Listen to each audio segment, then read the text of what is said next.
August 13. நமது அனுதின மன்னா ஊழியங்களின் வாழ்த்துக்களுடன் இன்றைய நற்செய்தி. வித்தியாசமான செய்கை. இன்றைய வேத வாசிப்பு 1 கொரிந்தியர் 9ஆம் அதிகாரம் வசனங்கள் 19 முதல் 23 வரை. நான் ஒருவருக்கும் அடிமைப்படாதவனாயிருந்தும் நான் அதிக ஜனங்களை ஆதாயப்படுத்திக் கொள்ளும்படிக்கு என்னைத்தானே எல்லாருக்கும் அடிமையாக்கினேன்.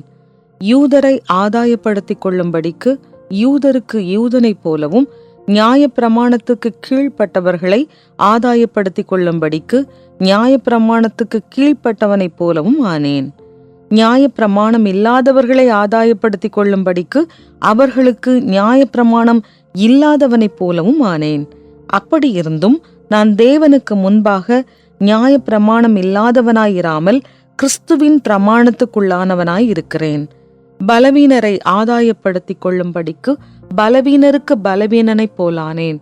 எப்படியாகிலும் சிலரை ரட்சிக்கும்படிக்கு நான் எல்லாருக்கும் எல்லாமானேன். சுவிசேஷத்தில் நான் உடன் பங்காளியாகும்படிக்கு அதிநிமித்தமே இப்படி செய்கிறேன். குறிப்பு வசனம்: பலவீனரை ஆதாயப்படுத்திக் கொள்ளும்படிக்கு பலவீனருக்கு பலவீனனைப் போலானேன். எப்படியாகிலும் சிலரை ரட்சிக்கும்படிக்கு நான் எல்லாருக்கும் எல்லாமானேன். 1 கொரிந்தியர் 9:22.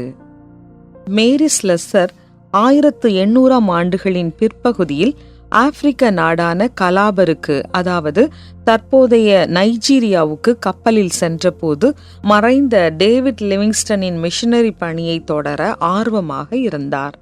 ஆனால் சக மிஷனரிகளின் பிள்ளைகளுக்கு பாடம் கற்பிக்கும் பணியே அவளுக்கு கொடுக்கப்பட்ட முதல் ஊழியம்.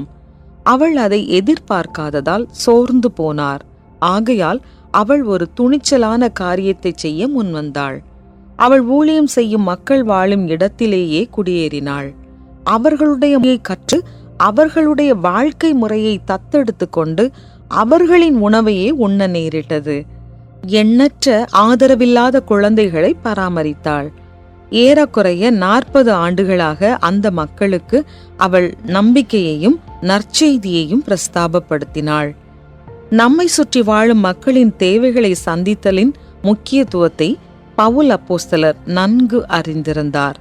1 கொரிந்தியர் 12:4-5 வசனங்களில் வரங்களில் வித்தியாசங்கள் உண்டு, ஆவியானவர் ஒருவரே. ஊழியங்களிலேயும் வித்தியாசங்கள் உண்டு, கர்த்தர் ஒருவரே என்று குறிப்பிடுகிறார். ஆகையால் மக்களின் தேவைகளை அறிந்து அவர் ஊழியம் செய்தார். ஒரு கட்டத்தில் பலவீனரை ஆதாயப்படுத்திக் கொள்ளும்படிக்கு பலவீனருக்கு பலவீனனைப் போலானேன் என்று சொல்லுகிறார். நான் அறிந்த ஒரு தேவாலயம் சமீபத்தில் ஊனமுற்றவர்களும் லகுவாய் ஆராதிக்கும்படியாக அனைத்து திறன் ஆல் எபிலிட்டிஸ் ஊழியம் ஒன்றை துவங்கியது. இது சுவிசேஷத்தை சமுதாயத்திற்கு லகுவாய் கொண்டு செல்லும் பவுல் அப்போஸ்தலரின் அணுகுமுறைக்கு ஒத்தது. நம்மை சுற்றியுள்ளவர்களுக்கு முன்பாக நம்முடைய விசுவாசத்தை வெளிப்படுத்தும் போது புது புது வழிகளில் அவர்களுக்கு இயேசுவை அறிமுகப்படுத்த தேவன் நம்மை வழிநடத்துவார். நீங்கள் உங்கள் இருதயத்தில் நினைத்திருப்பவர்களை சுவிசேஷத்தை கொண்டு சந்திக்கும் நேர்த்தியான வழி என்ன? அதை எவ்வாறு சாத்தியமாக்குவீர்கள்? அன்பின் பரலோக பிதாவே, மற்றவர்களுக்கு உதவி செய்யும் ஞானத்தை எனக்கு அருளும். ஆமென்.